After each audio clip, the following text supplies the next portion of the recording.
நீதான தவமா கிடந்தவளை எங்க கொண்டு வந்து நிறுத்தி இருக்கேன்னு பாத்தியாரா? 5 வருஷம் கழிச்சு இதை பண்றதுக்கு எதுக்கா எங்களுக்கு வந்து பிறந்து தொலைச்ச?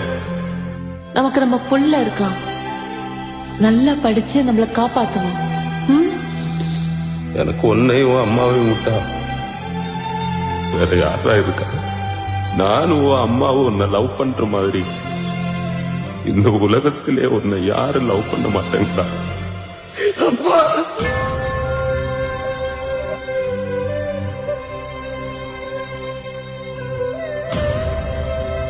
நீ என்ன மாதிரி ஆயிடுவோன்ற பயத்துலதான் நான் உன்னை திட்டிட்டே இருந்தேன்.